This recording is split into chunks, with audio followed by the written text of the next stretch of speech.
Now, because I teach political philosophy, necessarily daily political issues, the day-to-day fray of the news cycle, unfortunately, necessarily sometimes enters into the classroom, perhaps even bursts into the classroom. And even though I specialize in theory, I feel like I should be able to give people at least kind of practical pointers of some sort. And because I'm a philosopher, both by training and by inclination, I have to say I'm usually not that interested in any particular topic or how you call this, hot button issue. Like, I'm usually not interested in those.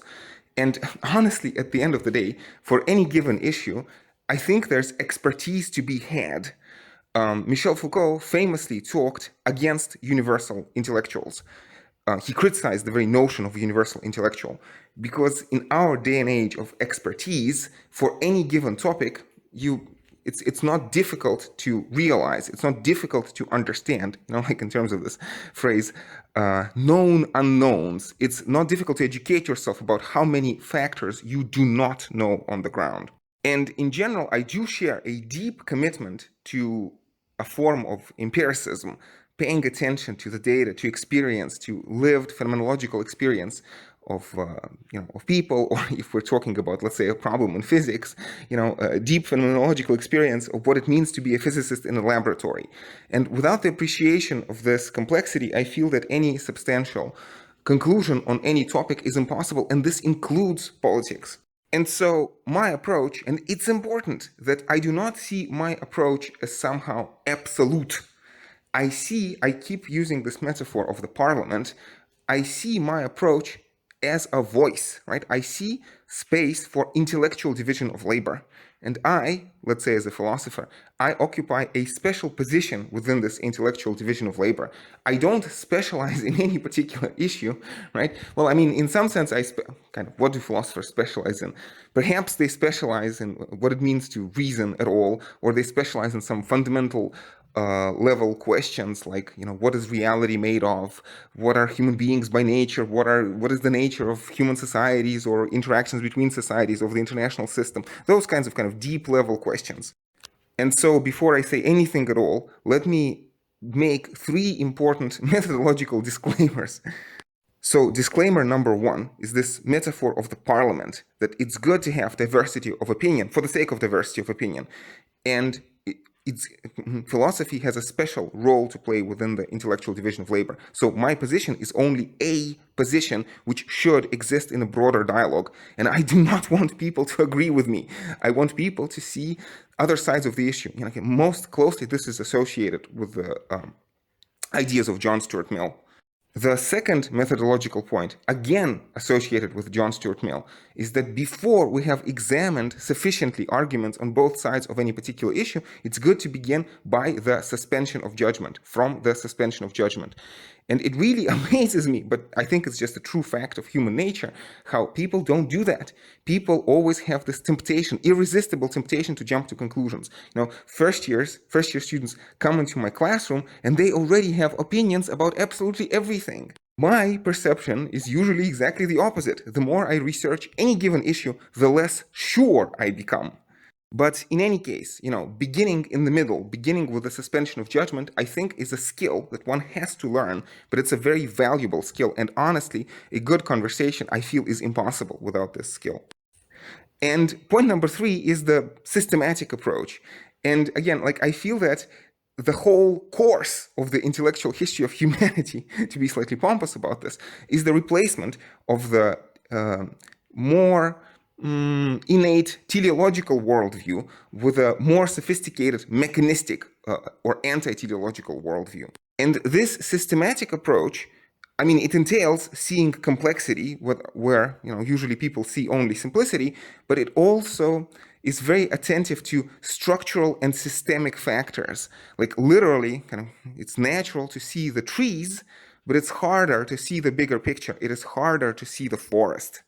And so these are the 3 points. Let me repeat them. So the first one is this parliament and division of labor, that I want there to be other opinions. It's good to have plurality of opinions and be open-minded and seek opinions on other side. Second is resist the temptation to jump to conclusion. Again, keep an open mind and always begin in the middle. Always begin with the suspension of judgment. And then the third one is look for deeper systematic structural causes. Don't get lost in the immediacy of what you see in front of yourself. And I think that all 3 points are actually fairly widely shared, have been widely shared throughout the history of philosophy.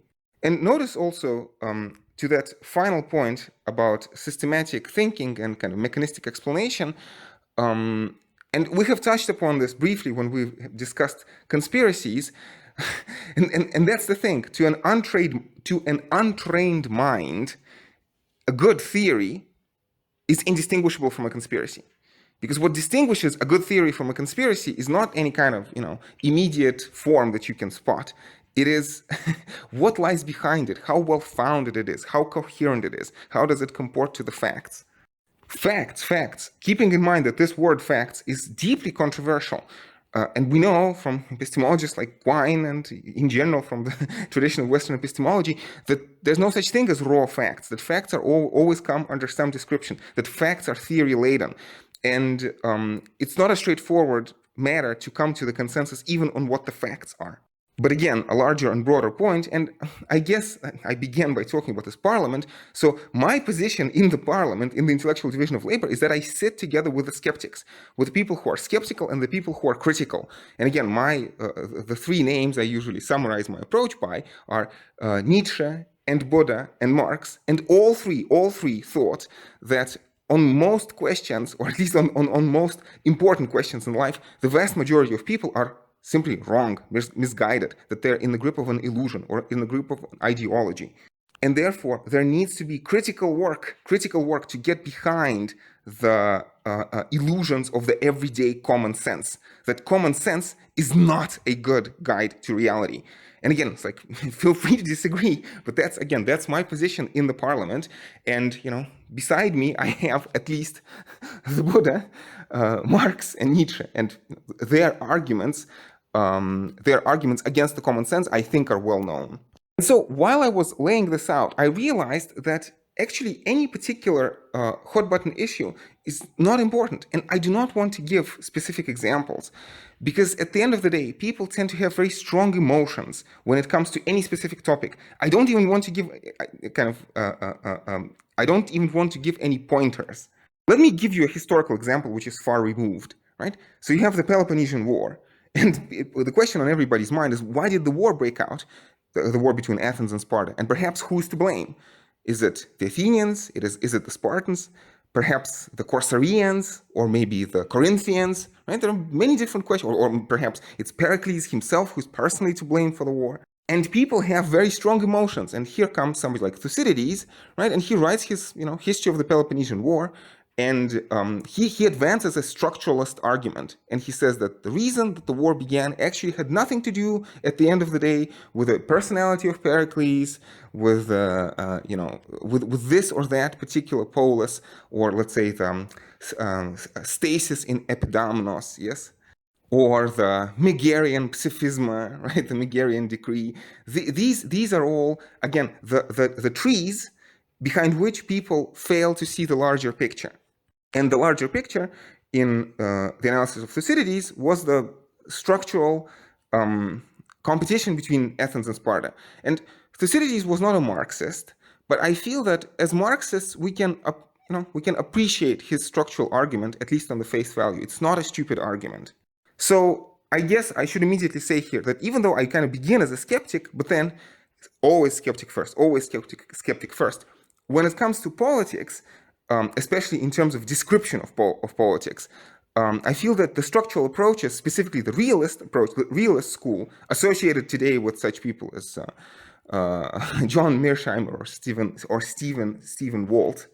So there's the realist tradition, and then the other tradition, of course, is Marxism. And I feel that it's very productive to look at these two side by side. And I could talk about this for a long time because I think that they're largely compatible, but also there are tensions, and because there are tensions, they're quite complementary. So I'm trying to wrap this up somehow, because in principle we could talk about this for 10 hours, or in fact one could, and people actually do spend entire lifetimes trying to think through these matters, to understand and apply the insights from these kinds of approaches. But let me again finish, because I talked a lot about description, let me talk about prescription, at least a little bit. Well, and like the normative question, right? So we have this idea in the trade that philosophy should be a force for good. And critical philosophers in general, and somebody like Nietzsche in particular, would ask us, why philosophers? Why do you think that you are actually working for the good? Why do you think that you should be working for the good? Why should we believe you that you are trying to work for the sake of, good? And what do you mean by the word good? Especially Nietzsche is good at asking those kinds of questions. And I take those questions very seriously. I think these are good and problematic questions, and that's why I recorded my 16-lecture course on Coursera, where I go into this in great detail. And perhaps if you're looking for a single lecture, I think either my lecture on Mill or my lecture on Nietzsche would be the go-to points in terms of normativity, like how do I define the good? And interestingly, I read Mill through the prism of Nietzsche, and I read Nietzsche through the prism of John Stuart Mill. And again, to not go into detail, but I would say that, again, in a skeptical fashion, perhaps there's some higher standard of goodness, but I don't think that it is accessible in an unproblematic fashion. So therefore, we have to begin with our lived experience. And so we have to have some kind of an immanent criterion for goodness, immanent organic criterion for goodness. And so I want to say that happiness, I try to define happiness as something akin to health, although happiness is not health and health is not happiness, right? But what I'm driving at here is that you know when you are healthy and you know when you are sick. Now, it's also possible to be mistaken. It's also possible, yeah. So that's the skeptical challenge. But like in general, we tend to think, or we hope that we can at least distinguish between the states of being more healthy or less healthy. We can distinguish kind of dynamically between becoming more awake or less awake. And in the same fashion, we can distinguish between, or try to distinguish between getting more happy and getting less happy. And again, I feel that somebody like Buddha, Nietzsche, and Marx, right, my triad, all three of them would say that it is important to fight against the illusions of the mind before we can begin to approach the question of happiness. And let me say this very forcefully, right, that in principle, I feel that human beings have a good enough intuition of what happiness is, but the Buddha would say that there are harmful illusions, including discourses in speech, right? This is, Buddha anticipates Freud here, that there are discourses, like you can be happy and yet misdescribe your condition as being the condition of misery. Or the other way around, you can be really miserable, and for Buddha this is more than true. You can be really miserable and yet misdescribe your condition as that of happiness. And again, I feel Freud is the most important modern point of contact if you want to expand on this idea.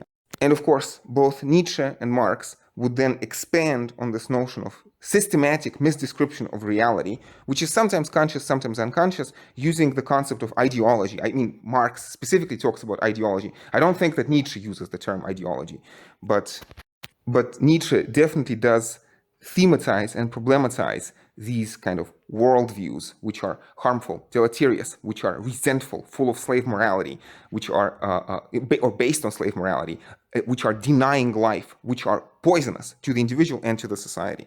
And again, as I've said, I feel that there's a wonderfully productive dialogue to be had between Nietzsche and Marx, and I think that adding Buddha to the mix makes it even more interesting. And I feel that in general, the structure of a triad is very conducive, because when you have a triad, you have three pairs. And so each philosopher, you can look at them from two sides. So you can take Marx and you can look at him from a Nietzschean perspective. You can filter Marx's thinking through Nietzsche and filter Marx's thinking through Buddha, so that each of the two other philosophers holds the third one in account, holds them in place. I feel that this is a very, very productive schema. And of course, one would then have to argue as to why pick Nietzsche, Marx, and Buddha, not somebody else, but that's why we do history of philosophy. So let me go back to this question of normativity. So I want to simplify the matter, and for the sake of the argument, just say that let's assume that we agree that we want to be happy individually and we want to be happy collectively, right? And as Rousseau famously says, the difference of interest makes society, makes laws, constitutions necessary, but it is the commonality of interests that makes society possible. And I don't think that this is the full story, but I think this is a very good starting point, that the vast majority of people, I feel as a matter of fact, have an overwhelming common interest. And again, I feel that somebody like John Stuart Mill argues this point very forcefully in his two works on liberty and utilitarianism. And you cannot just say that human beings have a common interest. You have to sit down and show and see what this common interest is. And it would take a lecture to describe it in detail. Let me just give one example, one paradigmatic example. Take the university. In the university, knowledge is this wonderful gift. Knowledge is a wonderful good, because when it is shared, it does not diminish. So it's clearly kind of a win-win situation. And then in somebody like Mill, or actually like Marx, their idea is that with the progress of knowledge, you get the progress of technology, and technology frees us from necessity and frees us from the scarcity. We become emancipated from the scarcity that used to rule our lives. In fact, Marx has this phrase. He talks about the realm of necessity. It's Reich der Notwendigkeit, right? The realm of necessity. And through intellectual endeavor, we can free ourselves through collective intellectual endeavor. Free development of each is a condition for the free development of all.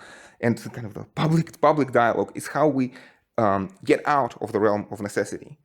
And again, there's a million wrinkles to be added to this issue. And again, that's why I recorded 16 lectures for Coursera. If I could do this in 10 minutes or in 1 hour, I do this in 1 hour. But for me, it takes at least 16 lectures to discuss all of the nuances.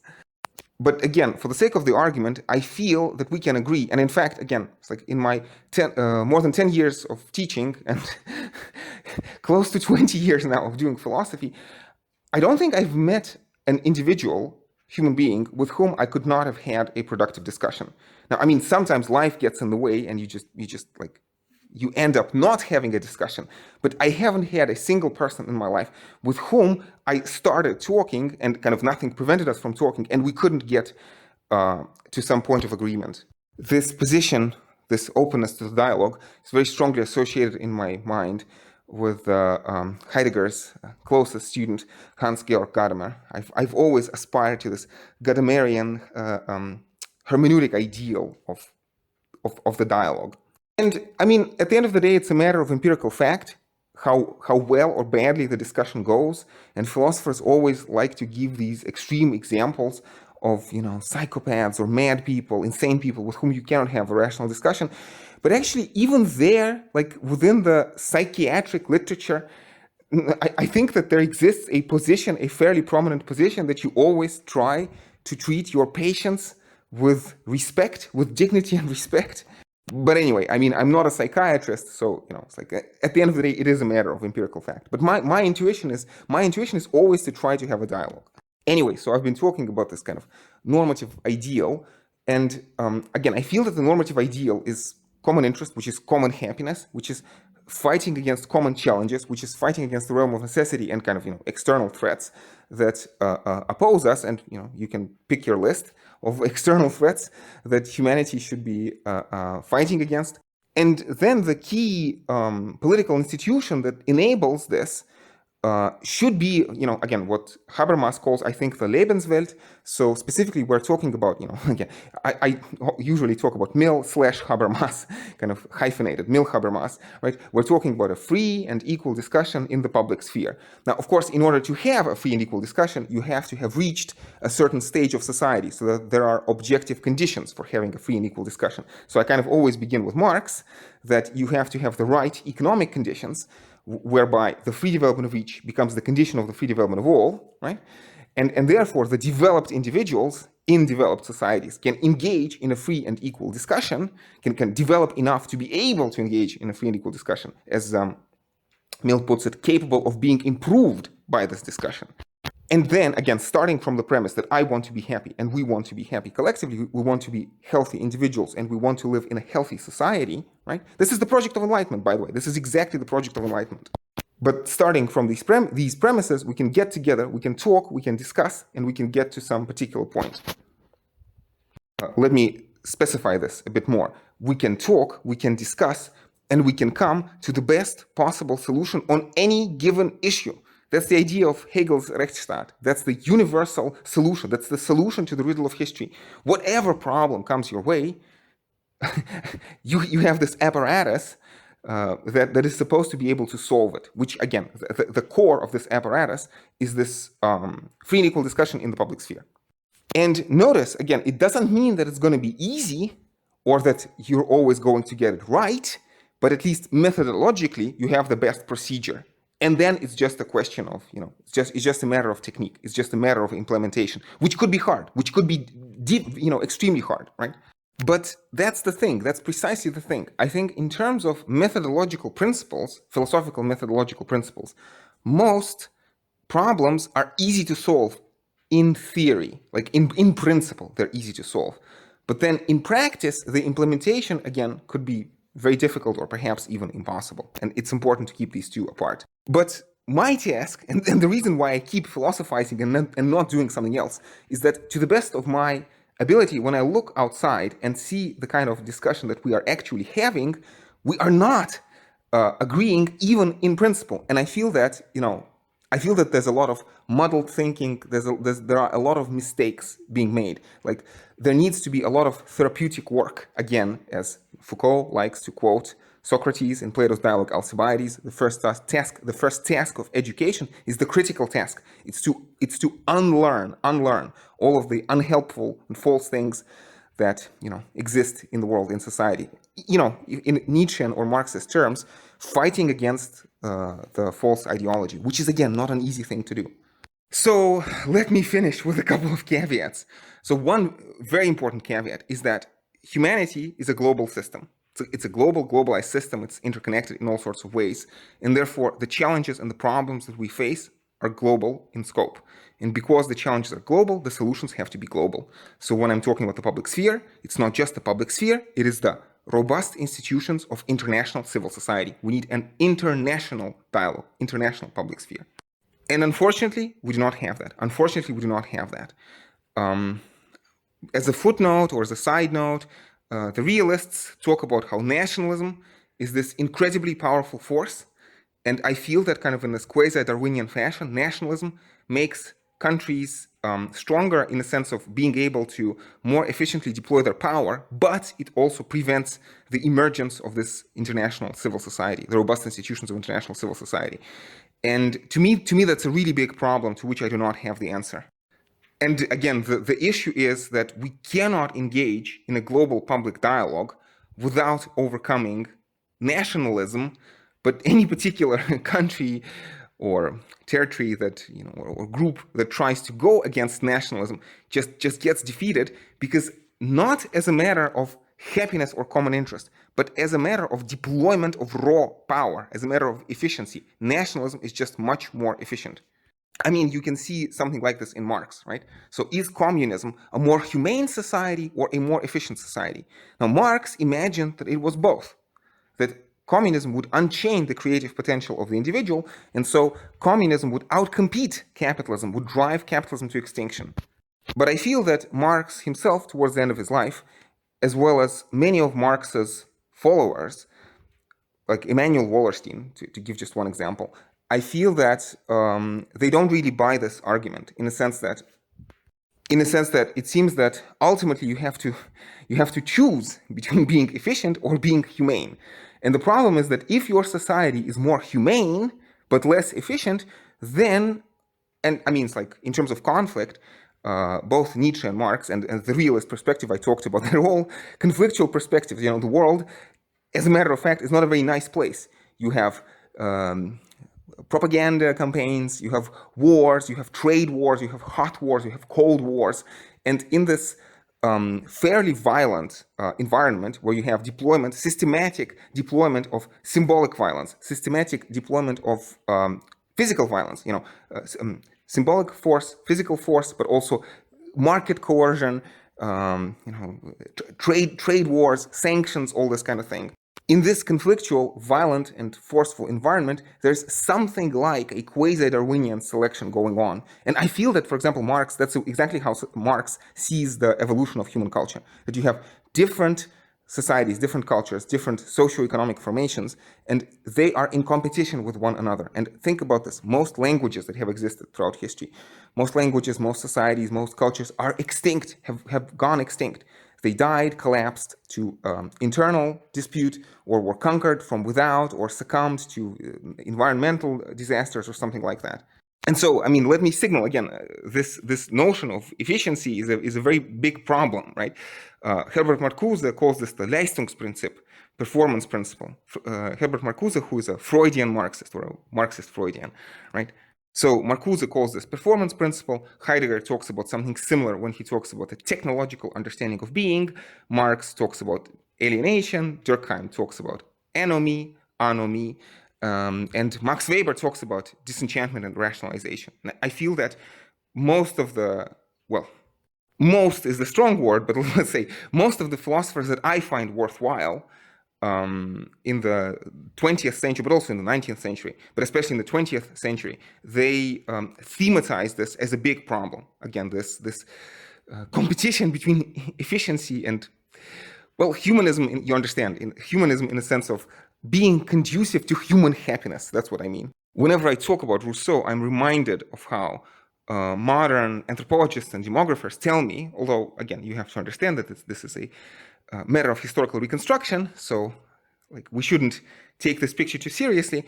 But at the same time, I do feel it's largely supported by evidence. Like even if you look at bones, it seems that the life of hunter-gatherers was better than the life of early agriculturals. And in fact, kind of on my pessimistic days, it feels that perhaps, unfortunately for the vast majority of people, it could be that they would have preferred to live as prehistoric hunter-gatherers rather than live in modern conditions. Because of the 8 billion people alive on planet Earth today, most people just don't live very good lives, unfortunately. And they do not live good lives, most importantly probably because their lives are full of coercion. Again, symbolic coercion, threat of physical violence, but also economic scarcity. And in general, this pessimistic picture, we have it in both Rousseau and in Marx, who don't really think in terms of progress, but think in terms of regress. That, yes, there's technological progress, that societies become more efficient, but they do not become more humane. And for both Marx and Rousseau, there's this possibility. Rousseau talks about this true social contract, which could, in principle, emerge, but it's not easy. It's not easy for Rousseau at all. And likewise, Marx talks about this theoretical possibility of communism, but how optimistic Marx himself was about communism. That's a complicated issue. Marx certainly was very optimistic when he was younger, in 1848, when he wrote the Communist Manifesto, but then, things happen. And I actually have a strong feeling that this space, this historical span from 1848 to the breakout of the First World War is maybe potentially the most understudied and underappreciated period of history, where we could see the project of enlightenment being attempted and failing spectacularly.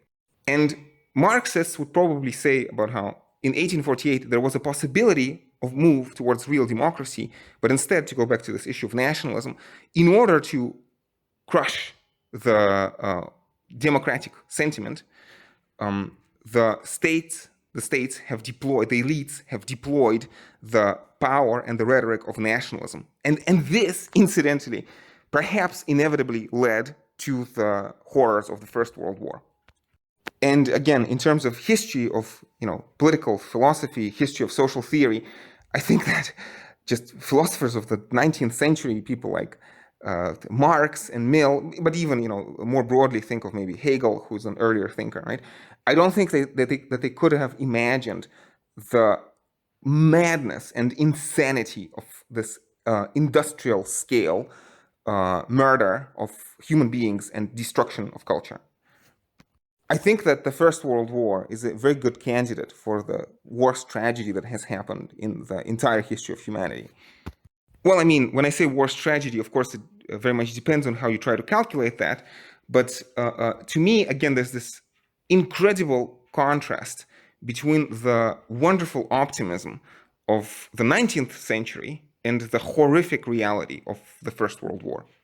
But again, to go back to this kind of systematic approach, I mean, what are the causes of the First World War? We're still debating. Who's to blame for the First World War? Well, is the question of blame even a useful one? Because again, as the picture which I have been giving you is that in 1848, certain structural gears were set in motion, and those led to, well, together with imperialism. Imperialism definitely plays an important role. Imperialism and colonization. Imperialism and colonialism. So, you know, by this measure, you could say that the tragedy really unfolded in 1848, the failed Spring of Nations, and then the First World War was simply, you know, a down-the-line aftershock. But, you know, that's... I'm not an expert in history, so, you know, I'll leave it to the historians to debate. Now, unfortunately, I've been talking for too long, and probably I should be wrapping up. But there's a couple of additional points I need to mention as a postscriptum. So point number one is that students often think in terms of, you know, left wing versus right wing, or conservatism versus progressivism, and I tend to believe that those categories are misleading. Right? So the way I tell the story, I do not appeal to these kinds of categories. At the end of the day, I feel that, you know, there's a immanent criterion of what it means to be happy. There's an immanent criterion of what it means to live in a harmonious society, and then it's just a technical question of how do we get there. And just in general, these labels, I don't find them very productive. And it's the kind of, to maybe try to deconstruct these labels, I think it's a good exercise to try to, for example, I don't know, take somebody like Karl Marx, who's nominally supposed to be kind of very progressive and very, what's the right phrase? Left-wing, yes, left-wing and progressive, and try to read Marx as a right-wing conservative thinker. And I think you can do that. Not because I think that Marx is a right-winger, but because I think that these categories are just misguided. And whenever I talk about these issues, I am reminded of Rousseau's phrase that anything that destroys the social unity is worthless. And again, it is precisely because I have this consensual view of human nature that I feel that human beings have an overwhelming common interest, that, let's say, 99% of the people have 99% of their interests in common. So anything that seeks to come and divide these 99%, or perhaps it's maybe 99.9%, and then perhaps there are some edge cases which are more difficult to settle, but still kind of the... In any case, I feel that overwhelmingly there is a common interest. And so anything that sows divisions, the culture war stuff and polarization, and these issues like left versus right, conservatives versus progressive, I feel that these labels are deeply, deeply misleading. And I mentioned how Marx and Buddha and Nietzsche want to fight against ideological misperception, and I feel that this is one of those category mistakes, these false dichotomies that are basically there just to divide people and don't serve a useful purpose at the end of the day. And the second postscriptum, which is actually kind of related to the first one, is that I want to focus on this notion of, again, robust institutions of international civil society, this public sphere, the sphere of free and equal discussion, right? And the problem is that there are many challenges to the freedom and equality of discussion, right? There's the psychological factors of human irrationality. Somebody like Freud would talk about them. There's as Marx puts it, coercive laws of market competition. And, people who identify as, I don't know, right-wing or liberal or libertarian, they would agree that in today's world, there are too many corporations with too much power. And you have this, I don't know, corporate capture of government, this oligarchy, as a political problem, which leads to bad outcomes, right? So I feel that most people who hate Marx have not really actually read or understood him very much. And if they would have engaged with Marx's text, they would actually find a lot of things to agree with and a lot of things in common, like common cause with Marx. And then, on the other hand, there's also kind of this false dichotomy between market and state, but markets can be oppressive, but states can be oppressive either. There's no reason in Marx to imagine that the state is a benevolent entity. Again, especially if you talk about this in terms of corporate capture, I mean, that's exactly what Marx says in the Communist Manifesto, that his simplistic view of the government is that it's a committee for managing the common affairs of the bourgeoisie. Now, this is young Marx, and the governmental bureaucracy, the logic of governmental bureaucracy is much more complicated than that. And we can read people like Weber, Max Weber, or Pierre Bourdieu, or of course Jürgen Habermas, who would talk to us about the internal logic of bureaucratic systems, bureaucratic power for the sake of bureaucratic power. So, it's very much, I feel, a false dichotomy. Market, the coercive laws of market competition, market monopolies can ruin human lives, but so can, governmental bureaucracies. Both are bad. We're trying to protect the Lebenswelt from both. And then just to reiterate, I feel that the real robust dialogue is only possible as a global dialogue. And I finish with this meditation in my Coursera course on John Hobson, who sort of was a liberal or perhaps liberal socialist. He's writing right before the First World War. He's known today because he influenced Lenin, but Hobson definitely was not a Marxist. And Hobson talks about how empire abroad undermines democracy at home. Empire abroad undermines democracy at home. So, kind of on some level, what Hobson is saying, kind of to rephrase in terms of our dialogue here, is that the free and equal discussion is impossible in the, let's say, colonized countries, precisely because they're colonized and ruled by an external force, but they're also not really possible in the colonizer countries, in the metropolis, in the capital of the empire. You also cannot have a free and equal discussion. And this is the story which is as old as the woods. I mean, somebody like Caesar gets an appointment, I think, in Spain, and while he's in Spain, he gets a lot of, money, amasses a lot of money and connections, and he comes back with this money and connections and deploys them as leverage to gain access to political power in Rome. So when an individual or a group of people or a clique of people can exploit and dispossess, accumulate vast wealth, especially wealth, first and foremost, abroad, and then deploy this wealth to undermine, let's say, democracy, or you understand free and equal discussion at home by bribing people or buying advertisements or, sponsoring think tanks and NGOs, all that kind of stuff. So this kind of process is precisely what stands behind this phrase that empire abroad undermines democracy or free and equal discussion at home. And I definitely should be wrapping this up. But again, just to think in terms of application, I think that this broad schema is universally applicable to all the questions and issues that come up in the daily news cycle. Any kind of, legislation or law or a debate that people have in the public sphere or perhaps formally in the parliaments. I mean, questions of foreign policies, wars and diplomacy, questions of domestic policies, of criminal law, questions of corruption or organization of the democratic procedure, or questions of social policy, family policy, public morality. I feel that all of these issues can be very productively addressed through this prism of, again, this free and equal discussion that I have been laying out here. And notice, it doesn't mean that I am an expert in foreign policy or in, public morality. I'm not an expert in any of this stuff. Again, Foucault reminds us how we are past the point of universal intellectuals. Nobody can be an expert in everything. But there needs to be a framework within which we can discuss these matters. And in kind of disparate thinkers such as Mill or Hegel, what you get is this experts debate, and the public supervises the debates of the experts. And the idea here, epistemologically, is that perhaps it takes an Einstein to develop a theory of general relativity, but a graduate student can sit down and verify Einstein's theory. I'm simplifying here. Or perhaps, to take a less controversial example, right? Andrew Wiles' proof of Fermat's last theorem, it took mathematicians more than a century to prove the theorem, but then a good grad student in math can sit down and verify that the proof is correct. So hopefully I am coming to the end of this talk, but I do feel, a rather large dissatisfaction because it's fine to say all of those things. But then when it comes to application, the application tends to be hard because the world of politics, it's toxic, it's conflictual, it's violent, and it's misleading in a sense that it is rife with sometimes conscious propaganda, sometimes unconscious biases. And very often, the most difficult, the most interesting questions are the most controversial ones. And so for any particular issue, I'm not sure how much I personally would be able to contribute to the discussion, except, as a philosopher, on this level of very high abstraction.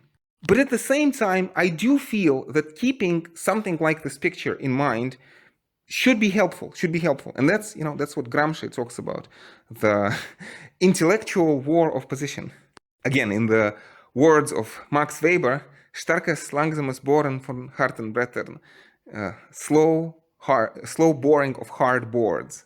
And this metaphor of difficult and slow boring of hard boards is very apt, I think a very apt metaphor for education, for self-education, because it's difficult to educate yourself. It's difficult to inform yourself. It's a lifelong process, and it's difficult to change your mind. But also, as a teacher, it's difficult to change students' minds. It's difficult to engage in good faith dialogue. And it's like, I talk to students, sometimes they have a class with me or a couple classes over the years, and then they go their own separate ways, and I see how little they have understood from my classes and how little they apply. But at the end of the day, and I also talk about this in Coursera, for me, this is my individual project. I am trying to think clearly for myself. And thank you very much, colleagues. Thank you for your company, because without these interactions, without being able to talk to people, it would be impossible for me to develop my mind and to develop my thinking. And so I begin with, perhaps you could say, an individualistic premise. This is my individual project. I can control my life, and to a lesser extent, I can hopefully be a force for good for the people I know immediately and I am in contact with directly.